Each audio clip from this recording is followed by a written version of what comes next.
Olá, se você ainda não me conhece, meu nome é Isabela Lacourte e eu sou médica psiquiatra.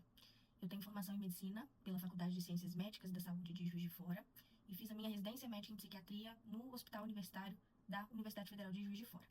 Eu tenho pós-graduação em terapia cognitivo-comportamental pela PUC do Rio Grande do Sul, formação em terapia focada na compaixão e participo de grupos de estudos contínuo em saúde mental.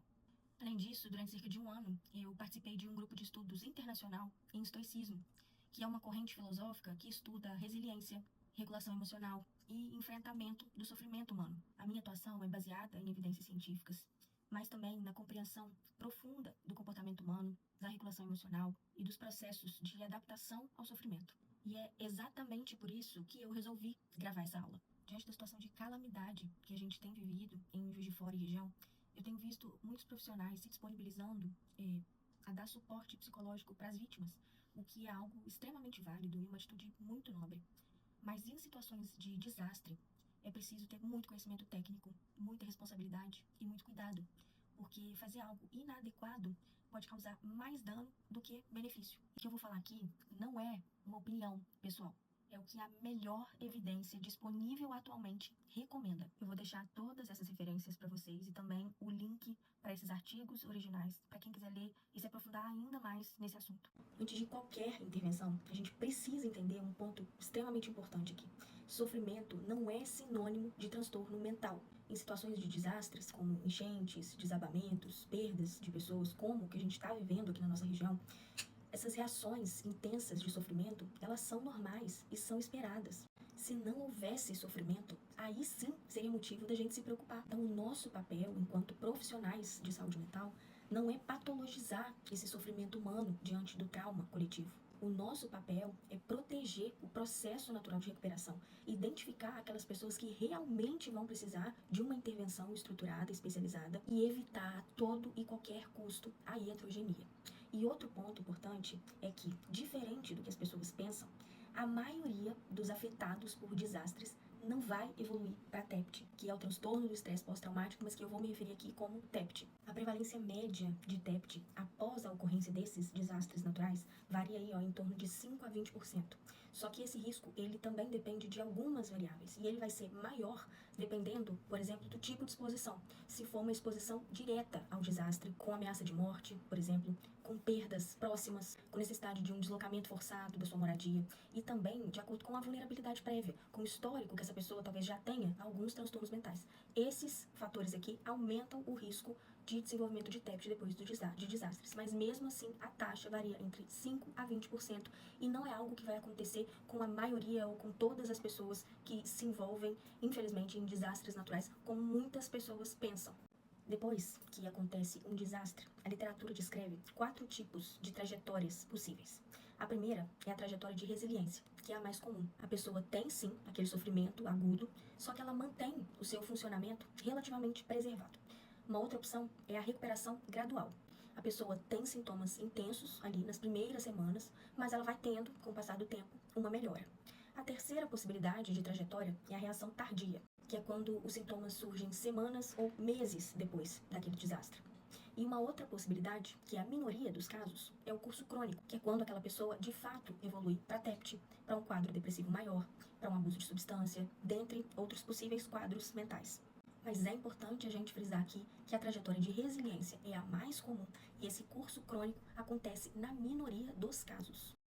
Fatores sociais, como ter uma rede de apoio, ter um suporte da comunidade, isso são determinantes extremamente importantes para esse processo de recuperação. E o que a gente percebe com essas trajetórias é que a maioria das pessoas tem sim mecanismos naturais de recuperação quando elas recebem um suporte adequado e principalmente quando elas não são expostas a intervenções que podem ser potencialmente iatrogênicas, ou seja, trazer prejuízos. O debriefing psicológico, ele foi uma técnica que foi muito utilizada nas décadas de 80 e 90. Ele consistia em uma sessão estruturada, geralmente feita em grupo, dentre 24 a 72 horas depois do desastre. E lá, essas pessoas eram estimuladas a relatar com detalhes tudo aquilo que elas viveram naquele desastre. Mas depois, com os estudos que foram sendo feitos sobre essa intervenção, o que a evidência, na verdade, mostrou é que o debriefing não previne TEPT, muito pelo contrário. Ele podia aumentar o risco de as pessoas desenvolverem TEPT, podia aumentar a ruminação sobre aquele evento e aumentar e reforçar aquela ativação fisiológica daquelas pessoas. E tudo isso acabava interferindo naquele processo natural de recuperação. Então, hoje em dia, isso não é recomendado e isso é iatrogênico, isso não deve ser feito em hipótese alguma. Então, uma mensagem que eu queria deixar muito clara aqui nesse momento é que nem todo mundo precisa detalhar e narrar o trauma imediatamente. Às vezes, a melhor forma de oferecer cuidado para aquela pessoa é oferecer e sustentar um silêncio seguro. Então a gente precisa diferenciar aqui esses dois conceitos, o debriefing da escuta empática. O debriefing, então, ele era geralmente feito numa sessão única, isso era algo obrigatório, então era fortemente incentivado. Ele tinha como foco, então, reconstruir de forma detalhada todo o evento. Então, com isso, ele fazia aquela exploração emocional precoce daquele paciente. Ele tinha uma condução diretiva. Alguns exemplos de perguntas que eram feitas para esses pacientes é do tipo: me conta detalhadamente o que aconteceu, o que você viveu lá, qual foi a pior parte, o que você sentiu naquele momento. Então, ele tinha um roteiro fixo e o foco era naquele passado traumático. Então, isso não é recomendado, isso é iatrogênico. O que a gente deve fazer, então, é a escuta empática. O que seria isso? É um conceito muito abstrato. É a gente não impor uma narrativa, é a gente estar disponível a ouvir. Se a pessoa se sentir à vontade de trazer e de relatar aquilo que ela vivenciou, a gente vai estar ali para ouvir. Mas não é algo que a gente vai impor e obrigar aquele detalhamento. O foco, diferente do debriefing aqui na escuta empática, ele é no presente. A gente não vai fazer uma exploração forçada daquele evento traumático. E a gente vai respeitar o ritmo da pessoa. A gente vai esperar ela trazer aquilo espontaneamente. Então, alguns exemplos de frases que a gente pode usar e de abordagens que a gente pode ter seria o seguinte: se você quiser me falar o que aconteceu, eu tô aqui pra te ouvir. O que tá sendo mais difícil pra você agora? Como que você tá se sentindo hoje? Entendem? O foco no presente. Então, aqui na escuta empática, que é o que a gente deve fazer, não tem um roteiro fixo, não tem uma obrigação. O paciente não é obrigado a relatar com detalhes o que ele viveu. O controle é todo da pessoa. Então, no debriefing, a gente conduz a narrativa. Já na escuta empática, quem controla isso é o paciente. E a gente só vai sustentar a nossa presença, dando segurança para ouvir. E uma frase que eu deveria até ter colocado no slide, que eu acho que resume isso que a gente está diferenciando, é o seguinte: escutar é diferente de forçar. E estar disponível é diferente de conduzir. Levem isso para a vida. Então agora a gente vai entrar na parte mais prática da coisa, né, que é o que a gente realmente deve fazer. A gente vai falar do Psychological First Aid, que é essa sigla PFA. Primeiro ponto: isso não é psicoterapia, é uma intervenção de estabilização e de suporte. Tem uma diferença muito grande aí entre essas duas coisas. Eu vou colocar aqui as referências desses primeiros socorros psicológicos, mas o modelo clássico do PFA, ele estrutura em 8 ações centrais.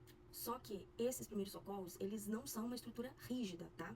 Na verdade, ele é um conjunto de ações, mas que a gente pode adaptar essas ações e a sequência de acordo com a necessidade. Mas essa estrutura oficial organizou essa intervenção em 8 ações principais, na seguinte ordem que eu vou trazer para vocês. Mas lembrando, isso não é rígido. Os primeiros socorros psicológicos, eles começam antes de qualquer técnica. E eles começam pelo contato. Só a forma como eu me apresento, isso já pode regular ou até mesmo desorganizar o outro. A gente deve se apresentar de uma forma muito simples e clara. Bom dia, boa tarde, boa noite. O meu nome é Isabela, eu sou médica psiquiatra. E eu tô aqui para te oferecer apoio nesse momento. Então, falar o seu nome, a sua função e a sua intenção. Por quê? Porque essa previsibilidade reduz a ameaça. A gente precisa explicar o que a gente pode e o que a gente não pode fazer. Porque isso vai prevenir a criação de algumas expectativas irreais. E aí você pode falar: isso não é psicoterapia, isso não é interrogatório, é um apoio inicial. A gente tem que perguntar se a gente pode ajudar. A ajuda tem que começar com o consentimento do outro. Então, por exemplo, eu posso ficar aqui com você por alguns minutos? Eu posso tentar te ajudar agora? Essa autonomia, ela é muito importante porque ela começa a restaurar aquele senso de controle com relação à presença estável. Não é sobre falar muito, é sobre a gente conseguir regular aquele ambiente. A gente deve usar um tom de voz mais baixo, só que firme, porque isso comunica segurança para o sistema nervoso daquela pessoa. Se eu usar uma voz acelerada, isso vai aumentar a ameaça daquela pessoa que está me ouvindo. O ritmo da nossa fala também consegue influenciar o ritmo interno daquela pessoa. Então, falar de uma forma mais devagar ajuda o outro a desacelerar um pouco. A gente também tem que tomar um pouco de cuidado com a nossa postura. Ter uma postura aberta e previsível também vai reduzir a sensação de perigo. Só que se eu faço o tempo todo movimentos muito bruscos, isso vai manter o cérebro daquela pessoa em vigilância. Quanto mais previsível eu consigo ser, menos o cérebro do outro precisa se defender e estar em alerta o tempo todo. Com relação à corregulação, em situações de desastre, o sistema nervoso daquela pessoa, ele está hiperativado. E nós, como profissionais, a gente vai funcionar como um sistema nervoso regulado que essa pessoa está pegando emprestado. A gente não consegue controlar a emoção do outro, mas a gente consegue oferecer regulação. Se esse contato é desorganizado, a gente vai fragilizar toda aquela intervenção. O mais importante nos primeiros socorros psicológicos, então, não é o conteúdo, é a forma como eles são feitos, como eles são conduzidos. Se a gente falar de emoção, a gente precisa falar de segurança, e esse é o segundo pilar. Sistema nervoso nenhum consegue se regular sob ameaça. Então aqui a gente precisa avaliar, essa pessoa tá em perigo ativo? Ela tá num lugar seguro? Existe ali risco de desabamento, de violência, de agressão? E se existir algum risco ativo, a nossa prioridade vai mudar. A prioridade não vai ser a escuta, vai ser a proteção. Em relação ao abrigo, a gente precisa avaliar, essa pessoa tem onde ficar hoje? Porque um ambiente inseguro vai manter o sistema simpático ativado. Essa pessoa tem acesso à água? A gente precisa de água para sobreviver, mas a desidratação também aumenta irritabilidade, instabilidade, confusão mental. Quando a gente olha para essas necessidades básicas, o que a gente está fazendo é uma intervenção psicológica indireta. Fome, sede, privação de sono, tudo isso aumenta a vulnerabilidade da pessoa. E se a gente identificar que a pessoa não tem uma necessidade básica atendida, isso vai impedir a regulação emocional. A gente tem que avaliar a proteção da pessoa. A proteção física e social, ela tem que preceder qualquer intervenção emocional. Sem segurança básica mínima, não existe regulação. O nosso cérebro, ele prioriza a sobrevivência. Só depois ele vai conseguir processar a emoção. Nem toda pessoa vai precisar da estabilização. Mas quando a gente perceber que existe ali uma desorganização muito intensa, um pânico extremo ou um quadro de dissociação, aí a gente vai precisar estabilizar primeiro. Mas estabilização aqui, gente, não é fazer psicoterapia. É restaurar ali um controle mínimo. Se a pessoa ali não tá conseguindo acompanhar nenhuma frase simples, ela precisa de uma estabilização mínima antes da gente fazer qualquer outra intervenção. No caso de pânico extremo, ou seja, né, a pessoa com taquicardia, sudorese, tremor, aqueles sintomas que vocês já sabem, o córtex pré-frontal dessa pessoa tá offline. Então ela também precisa de estabilização. E nos casos de dissociação, ou seja, aquela pessoa que tá com um olhar perdido, com uma sensação de irrealidade, dando umas respostas muito lentas. E é importante a gente falar aqui que a dissociação é uma tentativa de proteção do cérebro. E aí, para a estabilização, o que a gente vai fazer é o grounding. Mas esse grounding, ele precisa ser simples e breve. E com isso, o que a gente vai estar fazendo é trazendo esse cérebro de volta pro presente. Umas coisas que a gente pode fazer, falar para essa pessoa. Olha pra mim, me fala 5 coisas que você tá vendo agora. Tenta fechar os olhos e só sentir os seus pés tocando no chão. Vamos respirar junto. E só um adendo, a gente tem que evitar aquelas técnicas de respiração muito complexas que podem aumentar a percepção corporal naquelas pessoas que estão dissociadas. A gente não consegue confrontar o conteúdo da emoção, mas o que a gente precisa fazer é estabilizar o estado fisiológico dela. Trauma é memória ativada, como se fosse agora. E o que o grounding faz é ensinar para o cérebro que aquele perigo já passou. E sem estabilização, qualquer escuta vai virar uma reexposição. Mas lembrando, a estabilização ela não é obrigatória para todas as pessoas. Coletar informações não é a gente investigar o trauma, é identificar as necessidades. A gente precisa se lembrar que primeiros socorros psicológicos não é uma entrevista diagnóstica completa, tá? A gente vai avaliar as necessidades imediatas das pessoas. Uma necessidade prática não resolvida vai manter aquele sofrimento ativo. Se a gente viu que a maioria das pessoas é resiliente, quem então que vai merecer uma maior atenção? Porque nem todos partem do mesmo ponto. Por isso que eu trouxe um slide só para trazer os fatores de maior vulnerabilidade. Tem um transtorno psiquiátrico prévio, uma depressão, um transtorno de ansiedade, um quadro de TEPT anterior, transtorno bipolar. Esses casos de desastres, eles vão desestruturar mais quem já vinha vulnerável. Esse evento, ele não vai criar tudo do zero. Ele interage com a história dessa pessoa. DQ, que é dependência química, é um outro fator importante de vulnerabilidade, porque isso já indica um sistema de regulação emocional já fragilizado. Muitas vezes a substância ela já funciona aqui como uma estratégia de enfrentamento. E nessas situações de desastre tem um risco muito maior de recaída, de aumento do consumo ou de síndrome de abstinência. E os quadros de dependência química, eles também aumentam a impulsividade e o risco também de um comportamento autolesivo. A gente precisa avaliar o histórico de trauma, porque um trauma prévio aumenta o risco de reativação.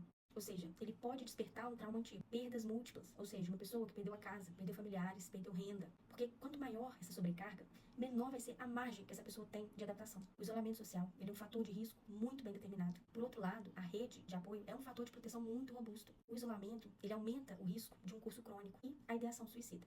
Ter uma ideação prévia aumenta o risco disso acontecer pós o evento traumático. Esse risco, ele não surge do nada. Por isso que avaliar ideação suicida faz parte do protocolo. Isso é obrigatório. Então, dessa forma, a gente vê que os desastres, eles não afetam todo mundo da mesma forma. E eles vão amplificar essas vulnerabilidades que as pessoas já tinham. Então, depois da gente garantir segurança, estabilizar e entender as principais necessidades daquela pessoa, aí sim a gente pode oferecer o suporte. O quinto pilar é o da assistência prática, que seria ajudar a reduzir aqueles estressores concretos e imediatos, orientar a pessoa sobre serviços, ou seja, facilitar o acesso dela a esses serviços e ajudar a pessoa a recuperar o senso de controle. Percebam que aqui não é a gente fazer por ela, pela pessoa, é a gente ajudar a organizar o próximo passo. E por que isso aqui é tão importante?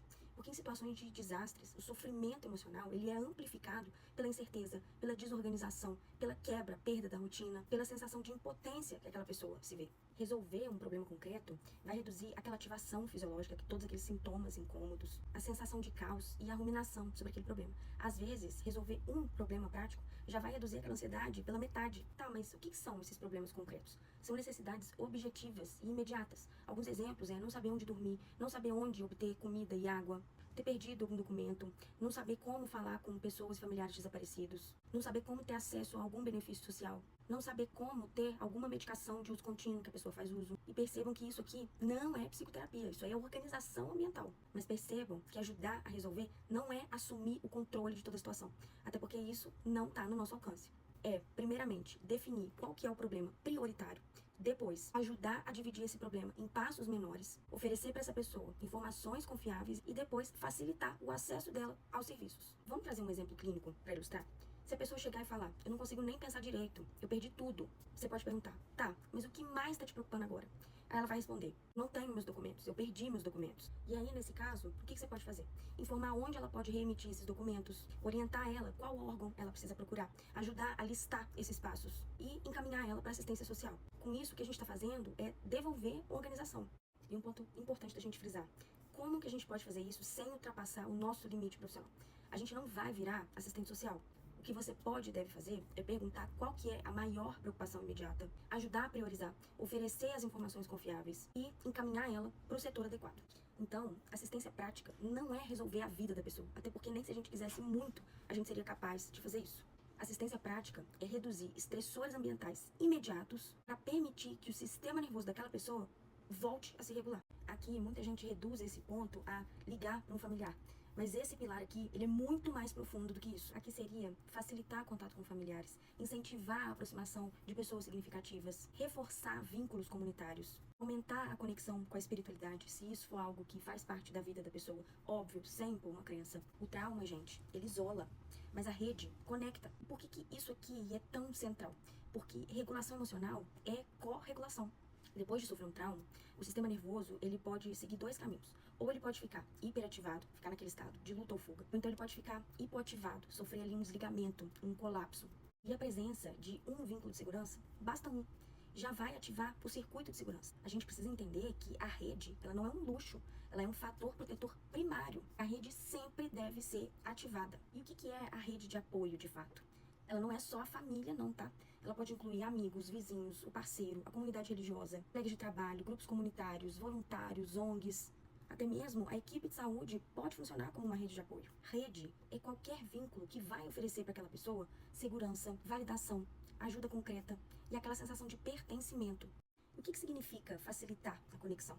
Não é obrigar a pessoa a socializar. É perguntar se ela tem alguém de confiança, facilitar o contato com essa pessoa, estimular aquela presença segura e, com tudo isso, reduzir o isolamento, que é algo muito importante aqui. Vamos dar um exemplo clínico aqui.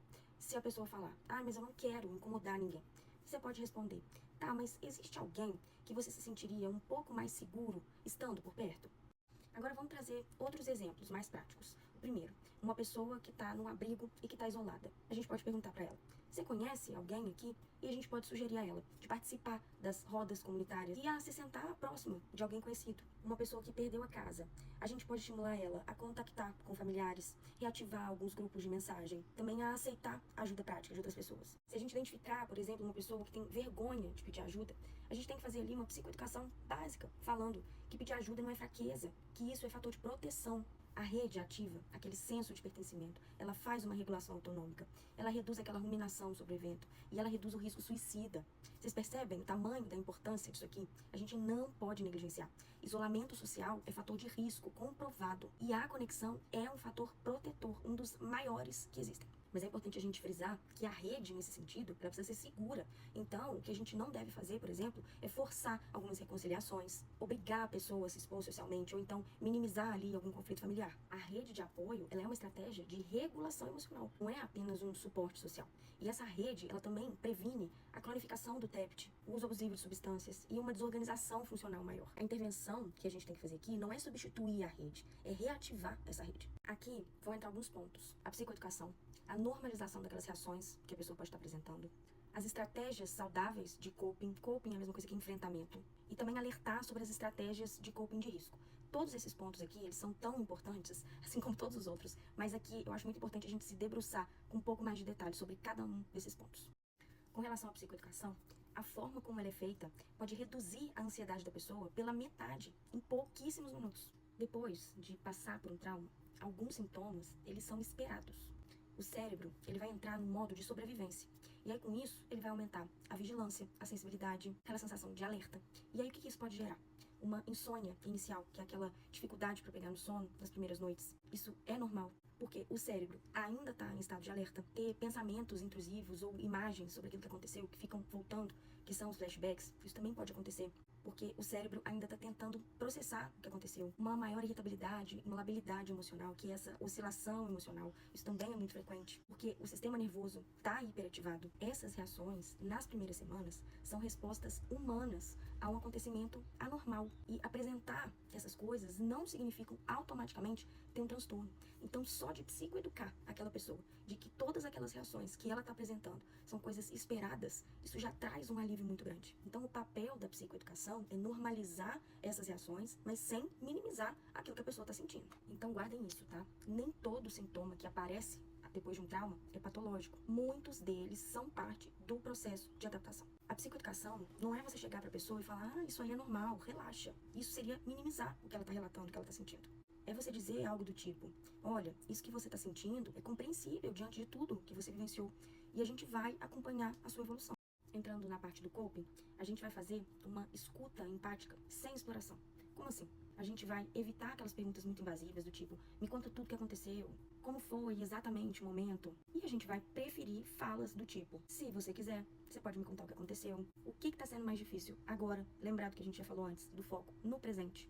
Então, a escuta empática é validar aquela experiência emocional, é refletir o que aquela pessoa está sentindo e é nomear com delicadeza aquilo que ela está trazendo, a emoção que ela está trazendo. Por exemplo, parece que isso que você está me contando te deixou muito assustado. Faz sentido que você esteja se sentindo assim nesse momento. Quando a gente faz dessa forma, a gente ajuda a pessoa a se organizar emocionalmente sem explorar de forma forçada o trauma. A escuta empática, como a gente já falou, diferentemente do debriefing, não é investigar detalhes do evento. É a gente validar aquela experiência emocional no aqui e agora. Então, nesse momento inicial, o foco deve ser no que está sendo mais difícil agora, no presente. O presente organiza, mas o passado, se ele for explorado de uma forma precoce, ele pode acabar desorganizando aquela pessoa. E é muito importante também que a gente explique o curso esperado. É importante a gente explicar que nas primeiras semanas é normal esses sintomas oscilarem. Ou seja, alguns dias melhores, outros dias piores, mas que isso não significa uma piora estrutural. Isso faz parte do processo. E retomando aquilo que a gente já viu em relação às possíveis trajetórias, a tendência natural, na grande maioria dos casos, é que a intensidade desses sintomas vá diminuindo ao longo das semanas. Quando a gente for explicar o curso esperado, a gente também vai orientar sobre os sinais de alerta. E a gente vai falar isso daqui a pouquinho. Então, no coping inicial, a escuta deve ser empática, não exploratória. A gente vai evitar aquelas perguntas muito invasivas e a gente vai sempre focar no presente. Lembrar de normalizar sem minimizar. Então, para resumir isso que a gente está falando agora, a gente vai validar aquela experiência, mas a gente não vai reduzir a dor da pessoa. E a gente precisa explicar sobre o curso esperado, que nas primeiras semanas os sintomas podem oscilar, que dias melhores e piores fazem parte do processo e que, na grande maioria dos casos, a tendência é a redução da intensidade com o passar das semanas. No pilar 7, o foco é a gente identificar estratégias prévias de coping. Ou seja, tentar entender como que aquela pessoa lidou com dificuldades em outros momentos da vida. E aí a gente pode perguntar coisas do tipo, em outros momentos difíceis da sua vida, o que te ajudou? Quem são as pessoas que você costuma contar? Já teve alguma fase, algum momento, alguma dificuldade que você achou que você não ia dar conta, mas que você deu conta? Então, essas perguntas, elas não exploram o trauma atual, mas o que elas fazem é resgatar a sensação de competência daquela pessoa. E é importante a gente explicar que coping é repertório. Como assim? Não é uma coisa que a pessoa vai criar do zero depois que ela viveu um desastre. É algo que essa pessoa já usou em outras fases da vida dela. E quando a gente faz isso, a gente vai estar ativando 3 coisas muito importantes. A memória de competência, que é a pessoa se lembrar de que ela já enfrentou outras dificuldades. A sensação de autoeficácia, que é aquela sensação de eu sou capaz, eu dou conta. E a rede de suporte. Nesses contextos de desastres, as pessoas tendem a sentir desamparo e uma perda de controle. E quando a gente resgata essas estratégias prévias de coping, o que a gente está fazendo é desenvolvendo aquele senso de agência. Então, o nosso objetivo aqui não é ensinar algo completamente novo. É, na verdade, a gente ampliar um repertório que já existe e que a gente precisa retomar esse repertório. O coping, então, não é a gente impor uma estratégia, é a gente reativar recursos que aquela pessoa já tem, mas às vezes ela não sabe ou não se lembra de que ela tem. Aqui é muito importante a gente lembrar de uma coisa muito central.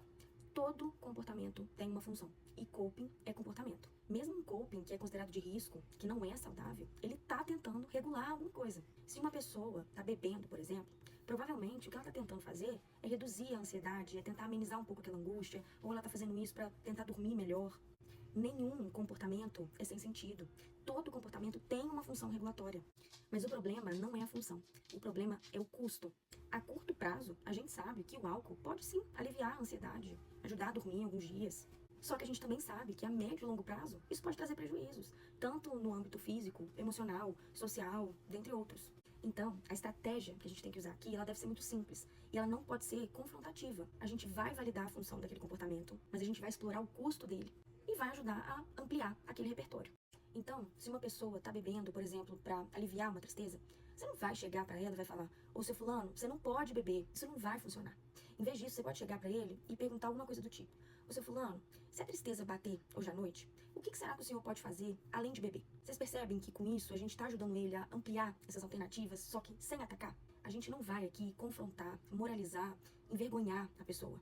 O nosso foco vai ser ampliar essas possibilidades e não impor uma proibição, porque isso não funciona. Intervenção em desastre, gente, não é controle de comportamento. É a gente tentar expandir esse repertório. E lembrando, psicoeducação e coping só vem depois de estabilização, avaliação e assistência prática. Primeiro vem a segurança, depois a intervenção. E a gente chegou agora ao último pilar dos primeiros socorros psicológicos. Os primeiros socorros psicológicos, gente, eles não terminam na escuta. Eles terminam na decisão responsável sobre a continuidade do cuidado. Os primeiros socorros psicológicos, eles não substituem um tratamento. Eles estabilizam, organizam e vão identificar quem precisa de um cuidado continuado. Então, encaminhar uma pessoa não significa que essa intervenção falhou. Não, encaminhar é parte dessa intervenção. O encaminhamento, aqui dentro dos primeiros socorros psicológicos, é garantir a continuidade do cuidado que seja proporcional à necessidade daquela pessoa. Nem todo mundo que passou e viveu uma situação de desastre vai precisar de um tratamento estruturado.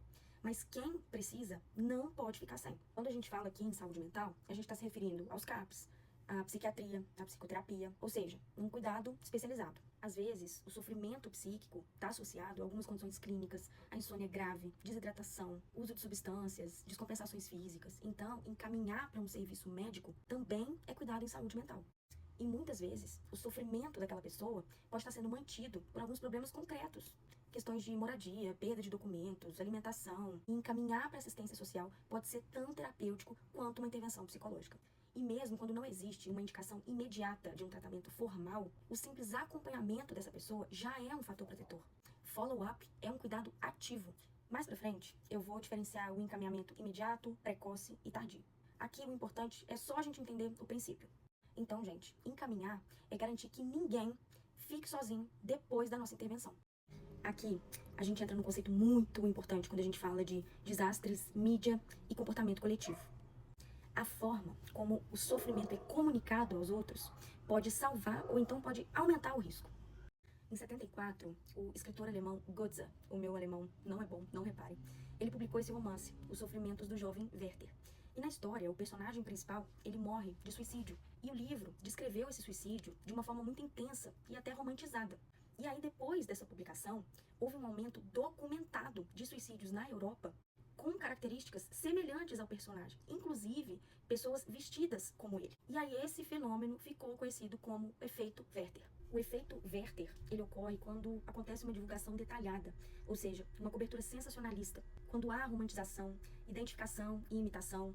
E isso pode levar ao aumento de casos. Então, quanto mais detalhada e mais glamourizada for a narrativa, maior é o risco de um comportamento imitativo, especialmente em pessoas mais vulneráveis. E isso é especialmente relevante em desastres, quando há esse sofrimento coletivo e uma exposição muito intensa na mídia. Mas também existe o efeito oposto. Se o efeito Werther mostra como a narrativa pode aumentar o risco, O efeito Papageno mostra como a narrativa pode proteger. O nome vem da ópera A Flauta Mágica, de Mozart. Papageno é um personagem que, num momento de desespero, ele pensa em morrer. Só que ele é interrompido e ele consegue encontrar alternativas. O efeito Papageno, ele ocorre quando a narrativa enfatiza histórias de superação, de busca de ajuda, estratégias de enfrentamento, e isso está associado à redução do risco. Quando a gente mostra que existem alternativas ao desespero, o que a gente está fazendo é ampliar o repertório de enfrentamento de quem está vulnerável. E isso não é negar o sofrimento, é mostrar caminhos possíveis. E em contextos de desastres, isso é fundamental. Então a forma como um evento é comunicado pode ou reforçar a desesperança ou fortalecer a resiliência. E essa comunicação, feita de uma forma responsável, também é uma estratégia de prevenção. Agora vamos trazer isso para a prática.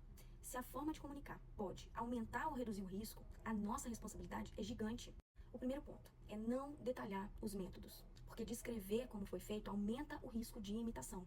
Por exemplo, não é adequado a gente falar fulano de tal ingeriu X comprimidos e fez Y. A forma adequada seria dizer fulano de tal morreu por suicídio, sem detalhar o método. Informar sobre algo não é o mesmo que descrever. Segundo ponto, evitar o sensacionalismo. Frases como, por exemplo, tragédia chocante que abalou toda a cidade. Isso amplia o impacto emocional coletivo. A gente pode e deve comunicar isso com sobriedade, dizendo, por exemplo, ocorreu um evento doloroso que mobilizou toda a comunidade. Vocês percebem que a diferença está no tom? Romantizar é algo extremamente perigoso. Dizer, por exemplo, que a pessoa era sensível demais para estar nesse mundo, isso pode transformar aquele ato em algo quase heróico. O mais responsável é a gente reconhecer o sofrimento, falando algo do tipo: era uma pessoa que estava enfrentando um sofrimento importante, que precisava de apoio. O foco é no sofrimento, não na idealização. E estimular histórias e estratégias de enfrentamento. E aqui entra o efeito Papageno. Sempre que possível, a gente deve enfatizar a busca de apoio, rede de apoio, estratégias que funcionaram e que a recuperação é possível. Exemplo de uma fala na mídia ou uma fala pública. Mesmo após perder sua casa, Maria buscou ajuda na sua rede de apoio e encontrou formas de reconstruir sua vida. Ou então, em momentos de desespero, buscar ajuda é algo que pode fazer a diferença. Então, gente, a comunicação, ela não é neutra. Ela é intervenção. E falar sobre sofrimento é algo que exige muita responsabilidade técnica. Isso aqui não se trata de silenciar o sofrimento, mas é a gente comunicar de forma que proteja e não que aumente o risco. E, gente, tão importante quanto saber o que fazer em intervenções e desastres é também saber o que não fazer. O primeiro ponto é não fazer o debriefing estruturado, obrigatório, logo após o evento. A gente já viu que a evidência mostra que forçar o relato detalhado, imediato, não previne TEPT e pode, em alguns casos, até intensificar o sofrimento. A intervenção, ela deve ser centrada na necessidade daquela pessoa e não num protocolo de descarga emocional. Não forçar a catarse. Essa ideia de que a pessoa precisa colocar tudo para fora para melhorar, isso não é baseado em evidência. Não é adequado e não é correto a gente falar coisas do tipo: chora, isso vai te fazer bem. A gente precisa evitar frases do tipo: logo isso vai melhorar, ou então vai passar rápido. Esse tipo de frase minimiza o sofrimento, além de criar algumas expectativas que são irreais. Nosso papel é sustentar a presença, não é prever o tempo, o desfecho. Isso não está no nosso controle. E aqui, para os prescritores, para os psiquiatras, a gente não deve medicalizar o sofrimento normal. A gente já viu que nem todo sofrimento agudo é sinônimo de um transtorno. Que tristeza, insônia inicial, irritabilidade podem ser reações esperadas. E a gente medicalizar de forma precoce, a gente pode interferir no processo natural de recuperação. A gente não deve assumir um papel de herói, de salvador. A intervenção em desastres é um trabalho em rede, gente. E quando o profissional se coloca ali como o único responsável, ele está aumentando o risco para si próprio e para o paciente. Não atender casos graves sem retaguarda. Casos graves, gente, exigem sistema, rede e não heroísmo. E retaguarda aqui significa uma rede de profissionais, acesso ao hospital se for necessário, a possibilidade de encaminhamento rápido, equipe multi, supervisão clínica. Se você atende alguém com uma ideação suicida ativa, você está sozinho, você não tem um hospital de referência e você não consegue garantir a segurança daquela pessoa, isso é atendimento sem retaguarda. E isso é risco. Intervenção em desastre, gente, não é intensidade emocional. Tem que ter técnica, tem que ter ética, tem que ter limite. Outro ponto importante, dentro do que não se deve fazer, é o uso indiscriminado de benzodiazepínicos. Aí, a gente volta para os prescritores, para os psiquiatras, mas é muito importante que os psicólogos também entendam para poder informar, passar informação adequada para as pessoas que atendem. Os benzodiazepínicos, eu vou abreviar aqui com os benzos, eles não devem ser usados de forma indiscriminada no trauma agudo. Por quê? Porque eles podem interferir na consolidação adaptativa da memória. Alguns estudos, inclusive, associam o uso precoce de benzos a um pior prognóstico de TEPT. Então, gente, uma mensagem para vocês levarem para a vida. Nem todo sofrimento agudo precisa ser sedado, anestesiado. Mas calma, isso não quer dizer que os benzos sejam sempre os vilões e que eles nunca podem ser usados. A gente pode sim considerar o uso deles, principalmente quando a pessoa está apresentando uma insônia grave, persistente, uma ansiedade aguda intensa, com sofrimento extremo. E também nos casos em que há risco de uma desorganização comportamental. Mas a gente precisa ter critério. Se eles forem usados, a gente sempre deve usar por curto período, em dose baixa, a menor dose possível eficaz, com reavaliação frequente do psiquiatra e sempre evitar o uso prolongado. A ideia dos benzo, que se a gente for optar, é o uso pontual e não de manutenção. Só que a gente deve evitar o uso dos benzo, especialmente em casos em que o paciente é usuário de substância, já tem um risco aumentado de dependência e quando já tem ali um diagnóstico estabelecido de TEPT. Por quê? Porque eles não são o tratamento de primeira linha para esse transtorno. Intervenção em desastre, gente, exige muita cautela farmacológica. A primeira linha continua sendo a estabilização, o suporte e a rede. A pergunta não é apenas se a gente pode medicar. A pergunta certa seria: em que momento medicar passa a ser uma coisa clinicamente indicada? Eu já falei isso aqui 1000 vezes, mas eu vou falar outras 1000 para entrar na cabeça de vocês. A gente não usa a medicação para as reações emocionais esperadas. A gente vai considerar o uso de uma medicação quando existe um diagnóstico estruturado, seja de TEPT, um episódio depressivo maior, um transtorno de ansiedade. E, de novo, nem todo sofrimento pós-desastre é transtorno mental. Um critério fundamental para a gente indicar uma medicação é o prejuízo funcional importante. O que seria isso? A pessoa que não está conseguindo trabalhar, cuidar de si, ter um autocuidado básico, manter seus vínculos ou então realizar as atividades básicas do dia a dia. O outro critério é a persistência além de 4 semanas. A gente já viu que no período agudo, as reações emocionais intensas são normais, são esperadas. Só que quando esses sintomas persistem e começam a durar mais do que 4 semanas, aí a gente já começa a pensar num transtorno estabelecido. E esse marco temporal de 4 semanas, ele é muito relevante para a gente conseguir diferenciar uma reação aguda ao estresse do TEPT. A presença, gente, de uma ideação suicidativa associada a um quadro depressivo é uma indicação muito clara de avaliação psiquiátrica e, muito possivelmente, de um tratamento medicamentoso associado à psicoterapia. Em casos de diagnóstico estabelecido de TEPT, as medicações de primeira linha são os ISRS, que são os inibidores seletivos de recaptação de serotonina. Mas mesmo no TEPT, mesmo com a medicação, a psicoterapia baseada no trauma, ela é essencial. E a medicação não substitui o tratamento psicoterápico. Eles devem ser feitos em conjunto, são tratamentos complementares. Então, gente, no período agudo pós-desastre, a intervenção psicossocial, ela é a prioridade. A medicação vai entrar quando a pessoa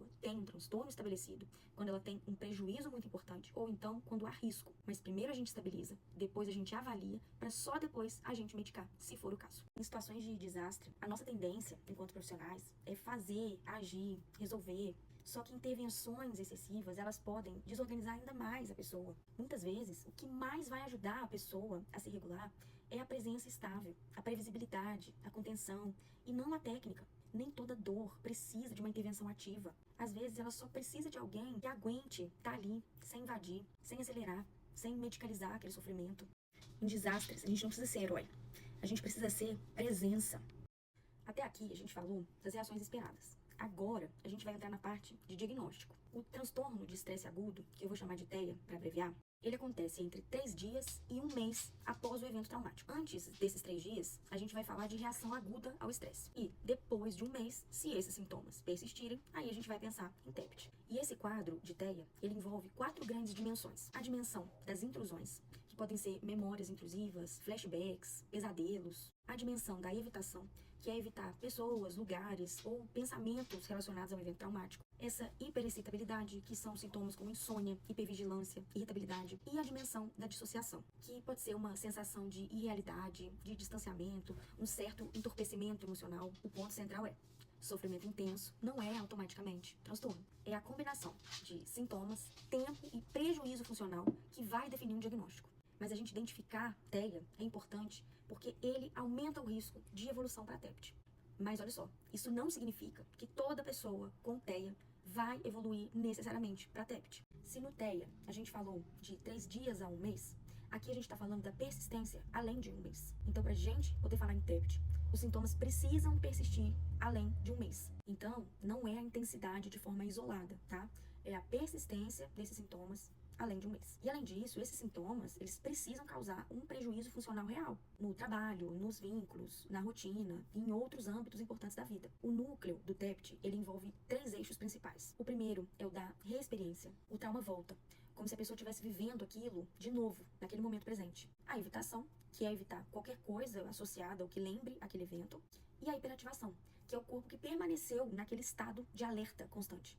É como se o sistema nervoso da pessoa não tivesse conseguido desligar aquele modo de ameaça que foi ativado lá atrás. No TEPT, o trauma não está no passado. Ele continua sendo vivido no presente, mesmo que a pessoa não queira. E é nesse momento, quando esse diagnóstico está estabelecido, que a intervenção muda de natureza. Aqui a gente já precisa falar de um tratamento estruturado. A gente precisa da psicoterapia baseada no trauma e, quando a medicação for indicada, os ISRS são as medicações de primeira linha farmacológica. Agora a gente não está mais discutindo o sofrimento. Agora a gente vai discutir o risco. Ideação suicida ativa, especialmente quando tem um plano estruturado, é indicação de encaminhamento imediato. Primeiro a gente precisa garantir a segurança e depois a gente vai discutir a intervenção. Os quadros psicóticos, eles desorganizam a percepção da realidade, o julgamento do risco. Então não são situações para manejo isolado em campo. Precisam de encaminhamento imediato. Quadros de agitação grave podem evoluir para uma auto ou uma heteroagressividade. E esse paciente, ele precisa de uma estrutura mínima, de uma equipe, de um ambiente seguro. Ou então, se a pessoa não está conseguindo se alimentar, se proteger ou garantir ali a sua segurança básica, a gente não está diante de uma intervenção breve, a gente está diante de uma urgência. Em situações de risco, gente, a gente não deve sustentar só a presença. A gente precisa do sistema, da rede.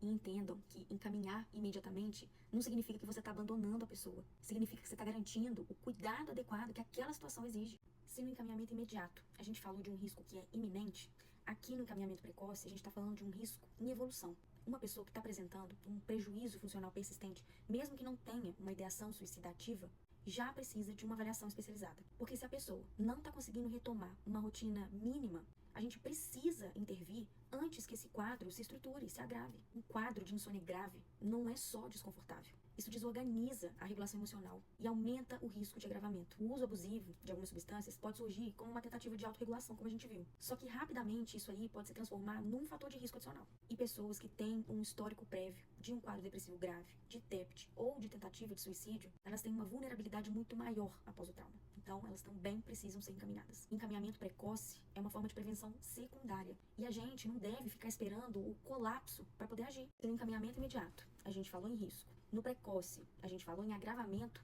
No encaminhamento, após um mês, a gente está falando de um transtorno estruturado. Então, se os sintomas persistirem após um mês, a gente não está mais falando de uma reação aguda ao trauma. Se a pessoa está apresentando reexperimentação, evitação, hiperexcitabilidade e o prejuízo funcional importante, a gente precisa considerar a TEPT. E aqui, o tratamento precisa ser estruturado. Quadros depressivos podem surgir como desdobramentos do trauma, especialmente quando existe uma sensação de perda, uma culpa, ou então uma desesperança persistente. Mesmo se a pessoa não preencher todos os critérios formais, se ela ainda apresentar aquele sofrimento incapacitante, ela precisa de uma avaliação especializada. O tempo é um critério diagnóstico em trauma. Nem todo sofrimento vai ser resolvido espontaneamente. E é nossa responsabilidade reconhecer o momento de intervir. E na parte do encaminhamento, não basta a gente decidir quem precisa ser encaminhado. É decidir para onde, com qual objetivo e para qual nível de complexidade. O CAPS ele é indicado especialmente em quadros moderados a graves, com necessidade de um acompanhamento mais intensivo ou risco recorrente. Ele é um recurso fundamental na rede pública. O ambulatório ou psiquiatra são indicados quando existe uma necessidade de uma avaliação diagnóstica estruturada ou de um manejo farmacológico.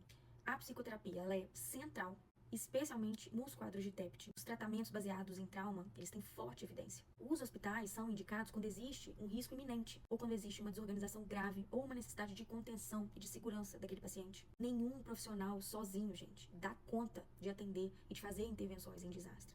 A gente precisa dessa rede. E a rede é a saúde mental, a atenção básica, serviço social, outras equipes médicas, a família. Casos graves exigem sistema, rede, não heroísmo. Repito. E também vou lembrar que encaminhar não significa que a nossa intervenção falhou. ela é uma continuidade do cuidado. A reavaliação da pessoa, em aproximadamente 2 semanas, ela é importante porque alguns quadros se reorganizam, só que alguns evoluem. E como a gente já viu, rede é fator protetor. Então, reforçar vínculos familiares, comunitários, institucionais, reduz o risco de aquele quadro cronificar. Reforçar estratégias de enfrentamento que sejam adaptativas ajuda a transformar o evento traumático em uma experiência processada e não congelada. Esse segmento, ele permite identificar as pessoas que estão evoluindo, que estão melhorando espontaneamente e aquelas que estão evoluindo para algum quadro, para algum transtorno psiquiátrico. O simples fato de a pessoa saber que ela vai ser reavaliada já é um fator protetor, porque essa reavaliação está comunicando para ela o seguinte: você não está sozinha, isso aqui importa, você importa. E eu não podia deixar de falar sobre essa parte, porque quem cuida também é impactado. E a gente não pode esquecer disso, e é uma coisa que a gente também não pode negligenciar. Essa fadiga por compaixão é o desgaste emocional que pode acontecer quando a gente é exposto de forma contínua ao sofrimento de uma outra pessoa, ou de outras pessoas. E isso não é falta de vocação, isso é sobrecarga emocional. Muitas vezes nós, como profissionais, nos esquecemos de que nós também somos seres humanos. O trauma vicário, ele acontece quando o profissional começa a internalizar essas narrativas traumáticas que ele escuta. É como se o sistema nervoso daquele cuidador, ele também fosse ativado continuamente. A gente sabe que o burnout, ele não é um diagnóstico oficial, mas ele é um quadro que envolve uma exaustão, despersonalização e redução da eficácia profissional. Só que existe uma diferença importante entre esses dois. Enquanto o trauma vicário, ele está ligado ao conteúdo do trauma, o burnout, ele está mais associado à própria sobrecarga que tudo isso leva. Não existe, gente, um cuidado sustentável ao outro sem que exista um autocuidado que seja estruturado. Cuidar de quem cuida é uma estratégia de saúde pública. E aí, eu acho que a gente precisa detalhar um pouco sobre esse cuidado com o cuidador, que no caso somos nós. Porque se não tiver limites, o cuidador adoece. E se você estiver adoecido, você não vai conseguir sustentar esse cuidado ao outro. Ter horário definido para aquele contato, para aquele atendimento, não é frieza. Intervenção em desastre não significa que a gente precise ter uma disponibilidade ilimitada, porque o nosso sistema nervoso também está em risco. E ele também entra em alerta repetidamente. A gente não precisa ficar 24 horas disponível para aquela outra pessoa, porque essa disponibilidade total, ela não significa responsabilidade da nossa parte. Uma rede bem estruturada, organizada, protege muito mais do que essas nossas tentativas de heroísmo. A gente também precisa saber encerrar. E encerrar não significa que a gente está abandonando aquela pessoa. É reconhecer que existe aqui um limite técnico. Os primeiros socorros psicológicos, eles têm início, meio e fim. E a gente também precisa saber encaminhar. Como a gente falou anteriormente, encaminhar não significa falha. Ela é parte desse cuidado. Quando a gente encaminha, o que a gente está fazendo é ampliar essa rede de cuidado. Um cuidado que é sustentável é um cuidado em rede, em equipe. Um profissional que respeita os seus próprios limites, ele está ensinando sobre limites. E esse autocuidado que a gente precisa ter, especialmente nesses contextos, não é um luxo. Isso é ética profissional. Então, intervenção em desastre não é atuar sozinho, é atuação em rede, em sistema. E ter uma equipe não deveria ser um luxo, isso é uma necessidade mínima. Isso é proteção. A equipe serve para a gente dividir a responsabilidade, compartilhar o olhar e serve também como um apoio emocional entre os profissionais. A equipe protege tanto o paciente quanto o profissional. A supervisão clínica não é um sinal de que você é um profissional inseguro. Não, isso é um sinal de responsabilidade da sua parte. A supervisão é um espaço para você discutir casos mais complexos, para compartilhar a avaliação do risco de um paciente e reduzir algumas decisões impulsivas que às vezes a gente pode tomar. Em situações de alto risco, como em casos de desastres, decisões isoladas são decisões perigosas em relação ao serviço hospitalar. Quando a gente detecta ali um risco elevado, a gente precisa subir o nível daquele cuidado. E aí, lembrando, ideação suicida ativa, principalmente com um plano já estruturado, psicose, agitação e incapacidade de autocuidado. Nesses casos, encaminhar para um serviço hospitalar não significa que aquele profissional falhou na sua conduta. É só que aquele caso exige um outro nível de suporte, de estrutura. E a gente precisa saber reconhecer isso. Não manejar risco sozinho. Risco suicida não é para ser manejado sozinho. E retomando essa frase que eu já trouxe, mas que vale a pena repetir. Casos graves exigem sistema e não heroísmo, tentativa de heroísmo da nossa parte. Cuidar não é a gente tentar absorver tudo, é a gente saber ter muita clareza até onde vai a nossa responsabilidade e onde que começa a responsabilidade da rede. E a ética do nosso cuidado inclui reconhecer esses limites e saber acionar suporte. Para a gente concluir, intervenção em rede não é a gente fazer tudo, é a gente fazer o que é realmente necessário. Algumas vezes, o mais terapêutico não vai ser uma técnica que a gente vai aplicar, e sim aquela presença regulada ali para aquele paciente. Ou seja, ser alguém estável diante de todo o caos que aquela pessoa está vivenciando. Vocês lembram do conceito da corregulação? A gente precisa proteger a recuperação natural. Lembrando que a maioria das pessoas não vai desenvolver um transtorno. E que o nosso papel, então, não é patologizar aquelas reações naturais. A gente vai intervir só quando for necessário. Então, lembrando, a gente precisa intervir quando existe um prejuízo funcional, risco ou persistência do quadro. A maior parte das pessoas é muito mais resiliente do que imaginam. Então, o nosso papel vai ser oferecer um suporte para que essa resiliência apareça. A gente, infelizmente, não é capaz de salvar as pessoas. A gente vai sustentar aquele cuidado até que elas mesmas se reorganizem. Cuidado em desastres é a gente saber fazer o equilíbrio entre limite e presença, acolhimento e técnica e equilibrar a nossa compaixão com o sistema. Os desastres, eles revelam as vulnerabilidades, mas eles também revelam as capacidades. O nosso papel não é substituir a força das pessoas, é sustentar essa força até que ela reapareça. Muito obrigada.